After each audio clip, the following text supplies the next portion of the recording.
Bugun men pensionerlar uchun juda muhim, juda o'rinli masalani tushuntiraman. O'rindish avgust kuni pensiya bloklanadi degan gap nimani anglatadi? Kimning pensiyasi haqiqatan to'xtatilishi mumkin?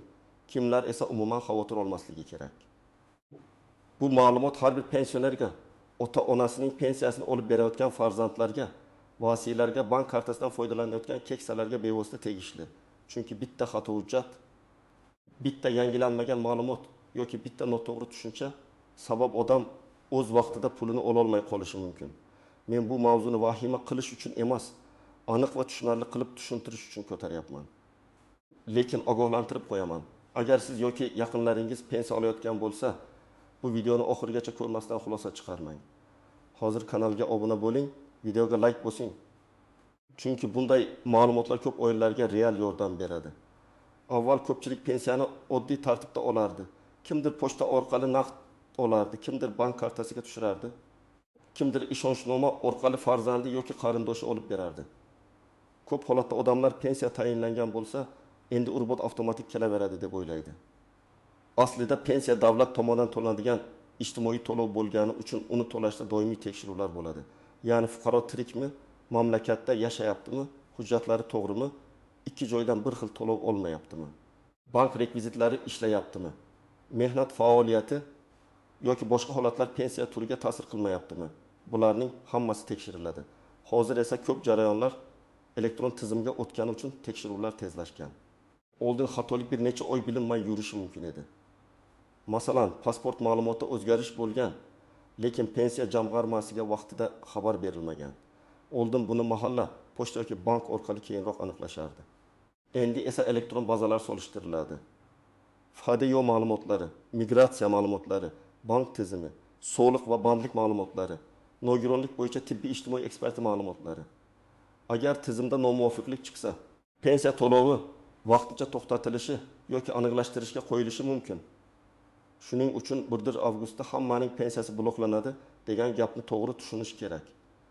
Bu hamma pensionerning puli birdan muzlatiladi degani emas. Bunday gaplar odatda tekshiruv sanasi, to'lov kuni, reyestr yangilanishi yoki bank ma'lumotlari qayta solishtirilishi bilan bog'liq bo'ladi. Ya'ni xavf hamma uchun emas, lekin ma'lumotda muammo borlar uchun xavf real. Birinchi navbatda pensiyasini o'z nomidagi bank kartasiga muntazam olayotgan, pasporti amalda bo'lgan, O'zbekistonda yashayotgan, hujjatlarda o'zgarish bo'lmagan, tirikligi va yashash joyi bo'yicha muammo yo'q pensionerlar ortiqcha xavotir olmasin. Agar siz har oy pensiyani olib turgan bo'lsangiz, bank kartangiz ishlayotgan bo'lsa, familiya, ism, pasport, yashash manzili, telefon raqam, hisob raqamda muammo bo'lmasa, sizga hech qanday ommaviy blok qo'llanmaydi. Lekin quyidagi holatlardagi odamlar albatta ehtiyot bo'lishi kerak. Men buni 6 ta asosiy sabab bo'yicha tushuntiraman. Birinchi sabab pensionerning shaxsini tasdiqlashda yoki tirikligini aniqlashda muammo chiqishi. Bu juda nozik masala. Ba'zan keksa odam yotoqda bo'ladi, o'zi bankka bora olmaydi, pochta xodimi bilan uchrashmaydi, kartadan esa farzandlari foydalanadi. Tizim bunday holatda savol beradi. Pensiya olayotgan fuqaroning o'zi haqiqatan tirikmi? Pul uning ehtiyoji uchun ishlatilyaptimi? Ayniqsa uzoq vaqt davomida pensioner o'zi ko'rmagan, hujjat yangilanmagan, ishonchnoma muddati tugagan bo'lsa, to'lov vaqtincha to'xtatilishi mumkin. Masalan, 78 yoshli onaxonning pensiyasi har oy kartaga tushadi. Kartani o'g'li ishlatadi, onaxon esa uyda yotadi. Bir kuni bank kartani almashtirish kerak bo'ladi, lekin onaxon bankka bora olmaydi. O'g'li men o'zim olib kelaman deydi, lekin ishonchnoma yo'q. Bank ham, pensiya jamg'armasi ham bunday vaziyatda hujjat talab qiladi. Agar vaqtida rasmiylashtirilmasa, pul tushishi kechikadi yoki to'xtatiladi. Bu jazolash emas, balki pensionerning pulini himoya qilish chorasi. Ikkinchi sabab, vafot etgan shaxs nomiga pensiya to'lanib ketish ehtimoli. Bu holat og'ir eshitiladi, lekin amaliyotda uchraydi. Fuqaro vafot etadi. Lekin qarindoshlar darhol xabar bermaydi yoki hujjat bazaga kech tushadi. Agar pensiya yana 1-2 oy tushib ketsa, keyin bu ortiqcha to'lov deb hisoblanadi va qaytarilishi talab qilinadi. Shuning uchun FADEO ma'lumotlari bilan pensiya reyestri doim solishtiriladi. Agar tizimda vafot haqidagi yozuv chiqsa, pensiya avtomatik to'xtatiladi. Bu juda tabiiy va qonuniy. Misol uchun pensioner iyul oyining oxirida vafot etdi. Avgust pensiyasi esa reyestrga oldindan kiritilgan. Qarindoshlar kartadan pulni yechib olsa, keyin jamg'arma bu to'lov huquqsiz olingan deb qaytarishni so'rashi mumkin. Oyla biz bilmagandik desa ham. Tizimda bu ortiqcha to'lov bo'lib ko'rinadi. Shuning uchun bunday holatlarda eng to'g'ri yo'l vafot guvohnomasi rasmiylashtirilgach, tegishli organlarga xabar berish va meros dafn puli. Oxirgi to'lov masalasini qonuniy tartibda hal qilish. Uchinchi sabab doimiy yashash uchun chet elga chiqish yoki uzoq muddat mamlakatdan tashqarida bo'lish bilan bog'liq holatlar. Hamma chet elga chiqqan pensionerning pensiyasi to'xtaydi degan gap noto'g'ri. Lekin ayrim pensiya turlari, ayrim ijtimoiy to'lovlar va ayrim holatlarda fuqaroning yashash maqomi muhim ahamiyatga ega. Agar odam O'zbekistondagi doimiy yashash manzilidan chiqib ketgan bo'lsa, boshqa davlatda doimiy yashashga rasmiylashgan bo'lsa yoki pensiyani olish tartibi bo'yicha kerakli ma'lumotlarni taqdim etmasa, to'lov to'xtatilishi mumkin. Masalan, 15 yoshli erkak kishi Rossiyaga farzandlarining yoniga ketdi. U kartasini nabrasiga qoldirdi. Pensiya har oy tushyapti. 1 yil o'tdi. U O'zbekistonga qaytmadi, hech qanday tasdiq bermadi, yashash maqomi o'zgardi. Tizim migratsiya yoki boshqa manbalardan ma'lumot olganda aniqlashtirish so'rashi mumkin. Agar fuqaro kerakli hujjatni bermasa, to'lov vaqtincha ushlab turiladi. Bu yerda asosiy masala chetga chiqqani emas, balki pensiya jamg'armasi oldida ma'lumotning aniqligi. 4-sabab hujjatlardagi xatolar, pasport almashishi, familiya yoki shaxsiy ma'lumotlar mos kelmasligi.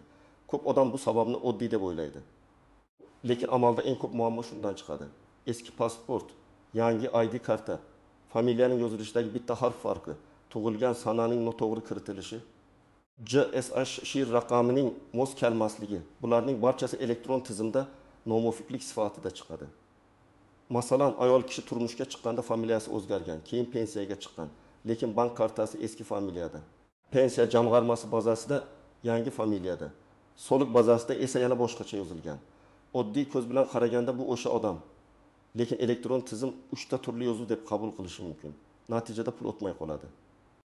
Yoki 1959 yilda tug'ilgan odamning hujjatida bir joyda 15 mart, boshqa joyda 16 mart yozilgan bo'lsa, to'lovni aniqlashtirish talab qilinadi.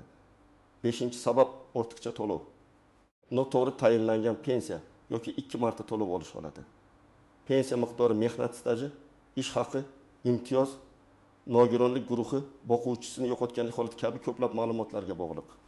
Agar keyin tekshiruvda staj noto'g'ri hisoblangani, ish haqi ma'lumotnomasi xato berilgani, bir davr 2 marta qo'shilgani yoki odam bir vaqtning o'zida huquqi bo'lmagan to'lovni olgani aniqlansa, jamg'arma to'lovni qayta ko'rib chiqishi mumkin. Misol tariqasida bir fuqaroning pensiyasi 2 million 400 ming so'm qilib belgilangan. Keyin arxiv hujjatlarida ma'lum bo'ladiki, uning 5 yil deb ko'rsatilgan ish davrining 2 yili tasdiqlanmagan. Natijada pensiya qayta hisoblanadi va haqiqiy miqdor 2 million 7 ming so'm bo'lishi kerakligi chiqadi. O'tgan oylar davomida ortiqcha to'langan 300 ming so'mdan yig'ilib, masalan 2 million so'm qarzdorlik paydo bo'ladi. Bunday vaziyatda pensiya to'liq bloklanishi emas, balki qonuniy tartibda ushlab qolish yoki qayta hisoblash bo'lishi mumkin. Lekin hujjat og'ir xato bo'lsa, aniqlashtirish tugaguncha to'lov to'xtatiladi. 6-sabab bank kartasi hisob raqam. Ishonchnoma yoki pensiyani olish tartibidagi muammo. Hozir ko'pchilik pensiyani bank kartasiga oladi. Lekin karta muddati tugashi, hisob raqam yopilishi, karta bloklanishi, bankdagi identifikatsiya muddati o'tishi, PIN kod bilan bog'liq muammo, fuqaroning plastik kartasi boshqa odam qo'lida yurishi kabi holatlar bor. Pensiya jamg'armasi pulni yuborgan bo'lishi mumkin, lekin bank hisobiga tushirishda muammo chiqsa, odam pensiyam bloklandi deb o'ylaydi. Aslida muammo jamg'armada emas, bank rekvizitida bo'lishi ham mumkin. Masalan, pensiyaning kartasi avgustda muddati tugagan. U yangi kartani olmagan. Pensiya reyestrida bor, pul ajratilgan, lekin karta faol emas. Yoki pensioner ishonchnoma bergan, ishonchnoma 1 yilga edi, muddati tugadi. Farzandi kelib pulni olmoqchi bo'ladi, lekin rasmiy vakolat yo'q.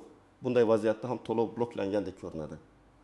Aslida kerakli hujjat yangilansa, pulni olish imkoniyati tiklanadi. Endi eng muhim nozik masalalarni aytaman. Birinchisi, pensiya to'xtatilishi bilan pensiya huquqidan butunlay mahrum bo'lish bir xil narsa emas. Agar to'lov vaqtincha to'xtatilsa, bu ko'pincha hujjat aniqlashtirish, ma'lumot tekshirish yoki hisob raqamni yangilash uchun bo'ladi. Muammo hal bo'lgach, ayrim holatlarda to'lanmay qolgan oylar ham qayta to'lab berilishi mumkin. Shuning uchun odam darhol pensiyamni olib qo'yishdi deb qo'rqmasligi kerak, lekin befarq ham bo'lmasligi kerak. Ikkinchi nozik jihat, agar sizning pensiyangiz bank kartasiga tushmasa, avval bankni tekshiring. Ko'pchilik darhol pensiya jamg'armasiga boradi, navbatda turadi, asabiylashadi. Lekin sabab oddiy karta muddati tugagani bo'lishi mumkin. Bankdan hisob raqam faolmi? Karta bloklanmaganmi? Pensiya tushumi qaytib ketmaganmi? Shuni so'rang. Bank jamg'armadan pul kelmagan desa, keyin pensiya bo'limiga murojaat qilasiz. Agar bank pul kelgan, lekin karta muammoli desa, masala bankning o'zida hal bo'ladi. Uchinchi jihat. Ishonchnoma bilan pensiya olishda juda ehtiyot bo'lish kerak. Keksa odam farzandiga ishonadi, bu normal. Lekin ishonchnoma notarial tartibda bo'lishi, muddati tugamagan bo'lishi, unda aynan pensiya olish vakolati ko'rsatilgan bo'lishi kerak.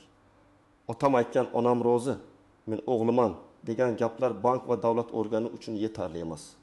Chunki davlat pensiyalarning o'zini himoya qilishi kerak. Aks holda keksalarning puli boshqa odamlar tomonidan noqonuniy ishlatilishi mumkin. 4-jihat, nogironlik pensiyasi va nafaqalarida tibbiy ko'rik muddati juda muhim. Agar nogironlik guruhi muddatli belgilangan bo'lsa, qayta ko'rikdan o'tish kerak bo'ladi. Odam, men baribir kasalman, nega yana boraman deb o'ylashi mumkin. Lekin hujjatda muddat bor. Muddat tugasa, tizim to'lovni to'xtatadi. Qayta ko'rikdan o'tib, guruh tasdiqlansa, to'lov tiklanadi. Agar odam vaqtida bormasa, bir necha oy pul olmay qolishi mumkin. Ayniqsa boquvchisini yo'qotganlik, bolalar nafaqasi, parvarish puli kabi to'lovlarda ham yosh, o'qish, oilaviy holat, daromad, yashash manzili kabi shartlar bor. 5-jihat, ishlayotgan pensionerlar masalasi. Hamma ishlayotgan pensionerning pensiyasi to'xtaydi degan gap noto'g'ri. Yoshga doir pensiya olayotgan ko'plab fuqarolar ishlashi mumkin. Lekin ayrim ustama, imtiyoz yoki maxsus pensiya turlarida ishga kirish, daromad olish yoki faoliyat turi ta'sir qilishi mumkin. Masalan, o'quvchisini yo'qotganlik bo'yicha to'lov olayotgan shaxs o'qishni tugatsa, ishga kirsa yoki yosh chegarasidan o'tsa, huquq o'zgaradi. Shuning uchun men ishlasam, pensiyam darhol bloklanadi deb qo'rqish ham noto'g'ri. Lekin o'z to'lov turini bilmaslik ham xavfli. 6-jihat, yashash manzilini o'zgartirganda xabar berish kerak. Bir tumandan boshqa tumanga ko'chdingizmi? Ro'yxatdan o'tdingizmi? Bank filialingiz boshqa hududda qoldimi? Bularning hammasi muammo bo'lishi mumkin. Masalan, pensioner Samarqanddan Toshkentga farzandinikiga ko'chdi, lekin ro'yxat, bank, pensiya bo'limidagi ma'lumotlar eski manzilda qoldi.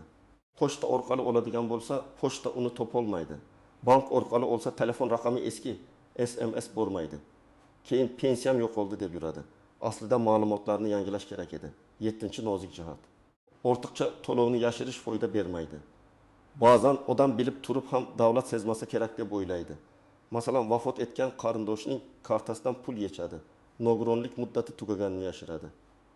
Chet elga doimiy ketganini aytmaydi. Elektron tizimlarda bular baribir chiqadi.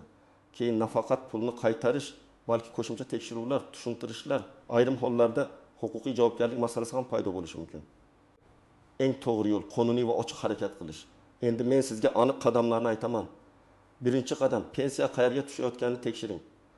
Agar bank kartasiga tushsa, kartaning muddati, hisob raqami, bankdagi shaxsiy ma'lumotlaringizni tekshiring. ID karta yoki pasportingiz yangilangan bo'lsa, bankka borib ma'lumotni yangilang. Telefon raqamingiz o'zgargan bo'lsa, bankdagi raqamni ham almashtiring. Ko'p muammo aynan eski raqam, eski karta, eski pasportdan chiqadi. Ikkinchi qadam, pensiya jamg'armasidagi ma'lumotlaringiz mosligini aniqlang. Hududingizdagi pensiya bo'limiga murojaat qiling yoki davlat xizmatlari orqali mavjud imkoniyatlardan foydalaning. O'zingiz bilan pasport yoki ID karta, JSHSHIR raqami, pensiya guvohnomasi bo'lsa, o'sha hujjat, bank kartasi rekvizitlari, yashash manzilingizni tasdiqlovchi ma'lumotlarni oling. Agar familiya o'zgargan bo'lsa, nikoh guvohnomasi yoki familiya o'zgarishini tasdiqlovchi hujjat kerak bo'lishi mumkin. 3-qadam, agar pensiya boshqa odam tomonidan olinayotgan bo'lsa, ishonchnomani tekshiring. Uning muddati o'tmaganmi? Unda pensiya, nafaqa. Bank mablag'larini olish vakolati yozilganmi? Notarius tasdiqlaganmi? Pensionerning o'zi harakatlana olmasa, notariusni uyga chaqirish yoki qonuniy vakillik tartibini aniqlash mumkin. Uyda yotgan odamni qanday olib boraman degan savol ko'p bo'ladi. Bunday vaziyatda ham qonuniy yo'l bor, faqat og'zaki kelishuv yetmaydi. 4-qadam, agar pensioner chet elda bo'lsa, uning maqomini aniqlang. u vaqtincha ketganmi yoki doimiy yashashga ketganmi? O'zbekiston hujjatlari amaldami? Pensiyani olish huquqiga ta'sir qiladigan shartlar bormi? Buni taxmin bilan emas, rasmiy organ orqali aniqlash kerak. Chet elda bo'lgan odam ba'zan konsullik orqali hujjat tasdiqlashi, tiriklik ma'lumotini yoki vakolat hujjatini rasmiylashtirish kerak bo'lishi mumkin. 5-qadam nogironlik, boquvchisini yo'qotganlik, parvarish puli va boshqa maxsus to'lovlar bo'yicha muddatlarni kalendarga yozib qo'ying. Qayta ko'rik kuni qachon? O'qish ma'lumotnomasi qachon yangilanadi? Bola O'rinbeka yoshga qachon to'ladi? Talaba o'qishni davom ettiryaptimi? Shu sanalarni oldindan bilsangiz, pul to'xtab qolishining oldini olasiz. Ko'pchilik faqat pul kelmay qolgandan keyin yuguradi. To'g'risi esa muddat tugashidan oldin harakat qilish. 6-qadam, agar pensiya tushmagan bo'lsa, harakat tartibi shunday bo'lsin. Avval bankdan yozma yoki aniq og'zaki ma'lumot oling. Pul kelganmi, qaytganmi, karta bloklanganmi? Keyin pensiya bo'limiga boring va falon oy uchun pensiya to'lovi nega tushmadi?